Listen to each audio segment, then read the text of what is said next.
Everybody good? I'm good. Everybody doing all right? How are you? I'm good. I'm good. I'm real good. Hungry. How does it feel to be in first place? Pretty darn good. Pretty darn good. We've been chasing for a long time. Cincinnati's put a lot of pressure on us. I was telling somebody today, I don't know how many conference races I've been through, and I don't know how many are going on right now where 11, 12 games in, one team has no losses and one team has one loss. I mean, it's just like, the pressure every game to keep up for us and for them, I'm sure, it just kind of keeps mounting.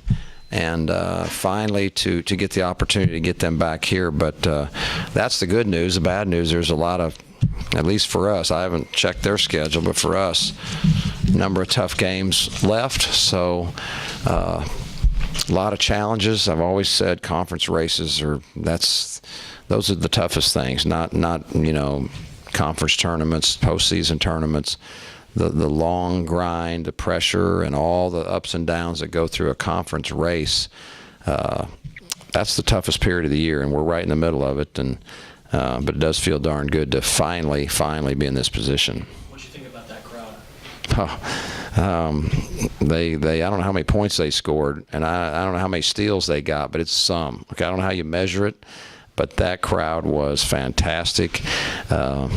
We were rated last year before the season. They rated us the #1 toughest home court in the league, which we're very proud of. And I don't think we hurt ourselves tonight at all. I hope we get some more like that down the stretch. It's amazing what it does for the energy of your guys and for their confidence. And I'm just really thankful. I love our home court. What did your guys respond? I mean, they got on the 12-0 run there in the second half, and then you guys scored 15 in a row. Just talk about how they responded and didn't get in. Yeah, we tried to trick them. We tried to let them get way ahead and get a false sense of security.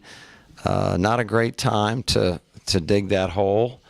Obviously, the hole earlier in the game is always doable, but the later it goes. But our guys don't panic, or I haven't seen them panic. And at every time we could talk to them, we just said, hey, we're right there. We just, we got to shore up the defense a little bit. We made a couple adjustments, and they were fantastic in executing those. I thought we did a tremendous job of playing hard and tough without fouling, which was, for me, was going to be the #1 thing of the game. We got in foul trouble all over the place. We were going to be in a mess, okay? We were going to be in a big mess. But our guys managed to just play right through that. And I thought, for me, well, if you look at the second half, to answer your question, I kind of got off track, but dug the hole. And then from that point on, I thought played the best defense we played all year, bar none. As tough and hard-nosed and committed as we've been. And we've been a very good defensive team. And at the same time, then all of a sudden our offense took off. And look at our numbers. We shoot 62 from the field in the second half and 55 from three. You're going to win a lot of games if you throw those numbers up there. But when you're holding them to 25 in the second half, that was a great half. That was just guys want it so bad. We are a very, very competitive group. We're pretty mature. We're pretty poised. And they understand it's a long game, and we play through. We play through some runs, and we definitely did that today. Specifically, was there anything that y'all did differently in the second half compared to the first half defensively? There definitely was some things we did differently. We things that we want to do early in the game, but because of foul trouble, we don't feel like we can take the risk. And I would tell you, but we may have to play them again, so I actually don't want to just give them our scouting report. I just want to hand it to them, but I will tell you that the way we want to play them is not the way I feel like we can play them for 40 minutes. So we try to get as far along as we can, and I will say this, a humongous factor in allowing us to make the change, the switch that we were able to make is the fact that Ben and Shimmy had 0 fouls for the longest time, and then I think Ben might have picked up 1, and then of course later on it started working against us. But we were in a good position when that happened, when Ben was gone, and so now we could play a little ball control and use the offense for our defense a little bit. But it's not something that we figured out during the game. We knew ahead of time, but we just didn't feel like we could take the risk. So we have to protect our guys as long as we can. What did you think of Ben Melliger tonight? He was fantastic. He was fantastic. But you know what? He's been great. I say this all the time. I know I'm a broken record on a lot of stuff, but it's stuff that I'm passionate about. I feel very strongly. Been doing these for years, and we're going to always talk about the leading scorer. He was the best player, the guy, and sometimes he is. Don't get me wrong. I mean, you got to have guys that can score the ball, and I love guys that can score the ball.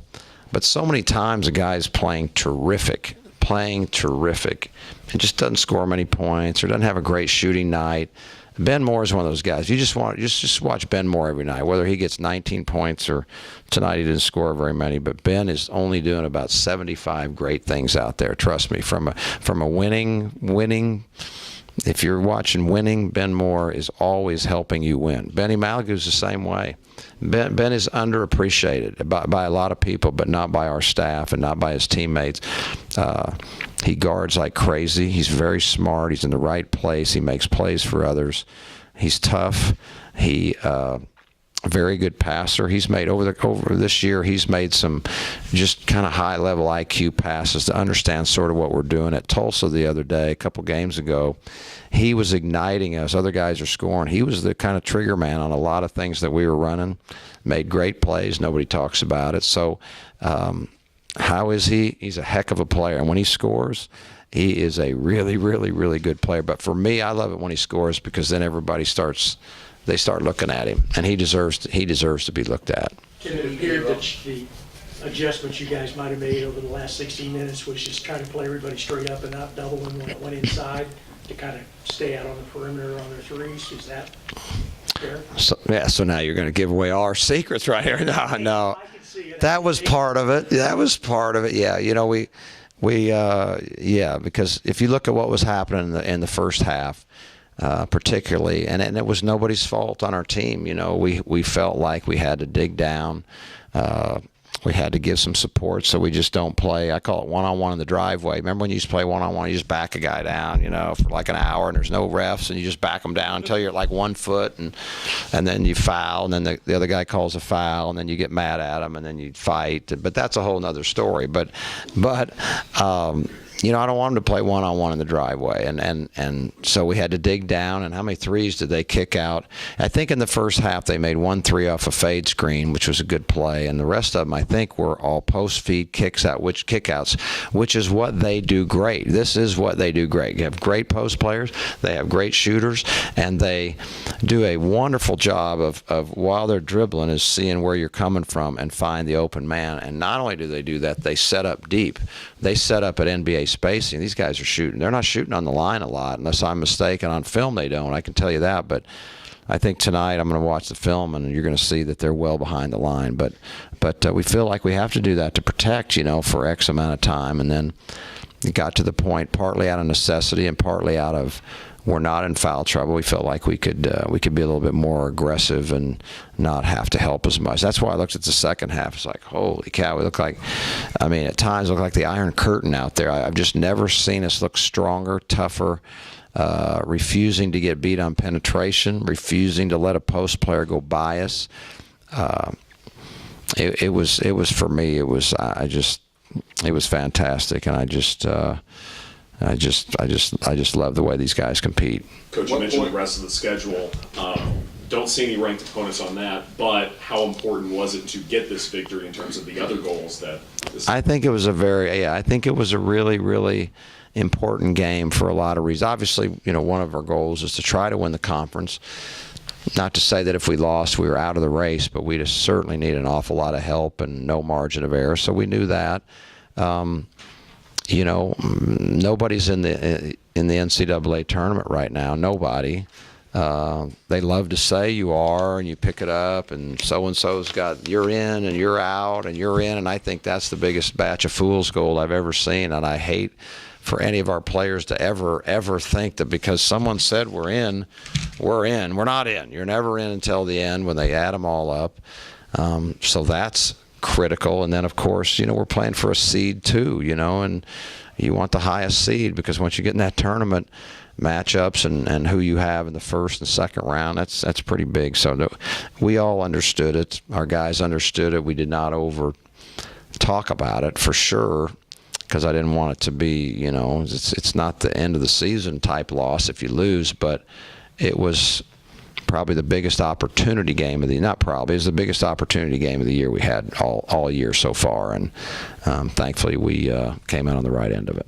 At what point was Deshaun McDowell ruled out, and what was it like for you and your staff to prepare for the number 11 team? Well, it's just kind of a day-to-day, it's day-to-day, and it used to be more stressful for me. I tell you this, I have gotten an education in a short bench like I have never. I've been coaching a long time, okay, and I have never, ever, including last year. When I coached the first 9 games, I had like 8 and 7, a lot, and then one game we had 6. So that was my first big experience with having 6 scholarship players. So that was last year, and then this year, of course, for most of the year, we've had 7, and then we went to Central Florida with 6. We went to Temple with 6. We had 6 again today, and I'll tell you, I'm starting to get used to it. I'm starting to not panic. It was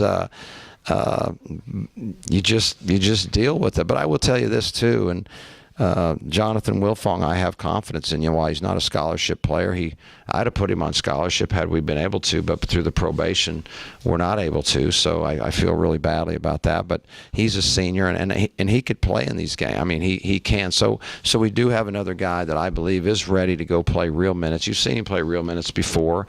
But I haven't been getting him in games because somehow, some way, these guys are playing 39, 38, 37 and staying out of foul trouble, and we do have 6 in our rotation. So do we want 7 plus Jonathan? You bet we do, but we've learned that, you know what, we can find a way to do it with 6. What's McDowell day-to-day with? Pardon? What's McDowell day-to-day with? I don't know if I can even talk about. I don't know there's sometimes I'm not allowed to talk about injuries, and I don't know for the waivers sign and all that. So I don't want to get me or you. Generally, he doesn't violate for What's that? He said generally. I'm allowed to talk about it. Oh, okay. He's got a concussion. Yeah. So I'm not going to get sued or anything like that. So I was told never to talk about injuries because they have to have waivers signed. And ours are. Okay. I just got a great education right here in advanced law. So thank you for that. Tim, talk about Feel your about the short bench, NCAA selection committee coming out with a top 16 reveal with so much time left in the season. Are you asking me what I think about it? I'm going to tell you that I think it's, if they're listening, I think it's wonderful. If they're the ones making the choices, I think it's just absolutely wonderful that they did that. Okay, so in case they're listening to me, I don't want to make them mad. But truthfully, if they're not listening to me, I don't know that it's healthy. I think this, and I've been feeling this for years, and probably no one in here cares what I think about it, but it does.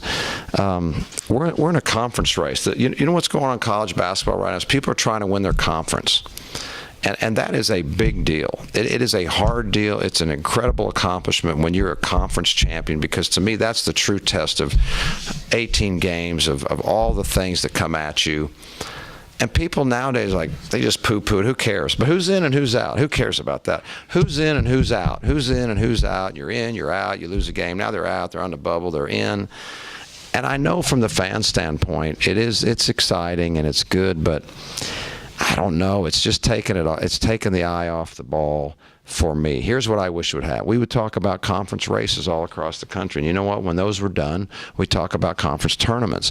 And then we'd figure out who gets an automatic bid. And then we'd start really talking about who's in and who's out and all that. I think it'd be healthier. We're acting like to me, all these games then don't mean anything. Why do we even play them? Heck, it says we're in, it says they're out. Let's not play them. And I think we're getting ahead of ourselves. And again, nobody asked my true opinion deep down, although you kind of did. And I'm going to tell you this. I think it gives teams, I think it's dangerous for the players.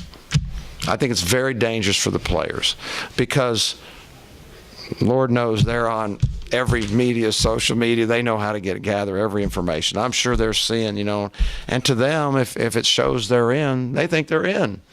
I mean, oh my God, they just said we're in. You're not in. You're not in. You're a game or two away from being out. And I think kids, they don't totally understand that, and I think it's a dangerous deal. But hey, if they're listening, I think it's just wonderful, and I hope that we're in there. I hope that we're one of those that they find in their heart to put us in the NCAA tournament. Tim, you mentioned a minute ago that you've learned a lesson about a short bench. What does it say about the players that they've learned how to play as a short bench? Oh, it says that they're incredibly competitive. It says they're incredibly mature and amazingly bright because they know we don't have many to put in, so they know they can't foul, and they know, because we talk about all the time, like, listen, hey, if you think not playing hard and playing safe is the way you're going to stay out of foul trouble, you're crazy. That's the way you're going to get in foul trouble. My experience has been the nights you're in foul trouble, when your team's not really ready to play and you're a step slow and you end up reaching. You're reaching, you're a step slow, you're fouling. These guys haven't been a step slow. They know it. They get it. So to me, it speaks to the quality of their character and their drive and their intelligence that they now know how to manage a game with 6 players or 7 players without getting in foul trouble. They even know how to manage the tempo a little bit. We talk about it. Hey, we want to run, but we can't just get the ball and run every single time we get the ball for no reason. We got to see if there's an advantage, and if there's not, we got to we can't just get ourselves worn out and let 10 guys sub on us while we're subbing 6. And heck, they're even doing that. They understand when we talk about that. So we look for chances to run every time. But when it's not there, they're smart enough to, we can save a little bit. Tim, you gave up 6 twos tonight, which is pretty impressive. Is that the best interior defense that you guys have showed this year? I think it was our best defense, period. I do. I really do. They shot a lot of threes, and in the first half, a lot of their threes were because of the way we chose to play defense, and they took advantage, and that was good offense. Not surprising. They're a great team. This is what they play for. We knew it. We're kind of, one of our strategies was hope, which is not great. We just hope they miss. We'll cover down, and when they kick it out, we're going to hope they miss, and they certainly did not miss very often. But second half, I thought they shot threes out of desperation. I thought our defense was so good that a bunch of those threes they took were like, we can't get anything else, so we're going to shoot a guarded 3.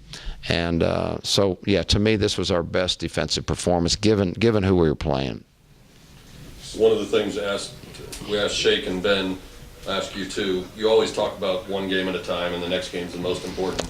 But isn't that what you're supposed to say? Isn't that exactly what exactly? I'm just, But from a personal standpoint, to beat a team like Cincinnati, that's nationally ranked, national TV, how gratifying is this? How good does this one feel? Me personally, Yeah. Pretty darn good. Pretty darn good. I don't want to overstate it because I also know that 3 days from now we can all be, our heads are buried under our pillow, if things change around. But as I said before, I mean, there was a lot at stake in this game. We had a lot to gain in this game, and certainly to lose. But I thought we had more to gain, and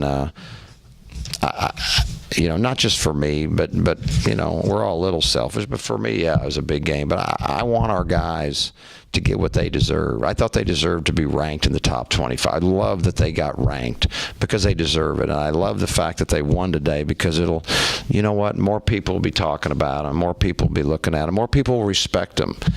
And I think that not enough people around the country are really digging into what they're doing. I don't think they're really dug into it, but we are, and I respect the heck out of them. So the reason I feel so great is I think they deserve all the good things that happen for them, and that's really fun for me.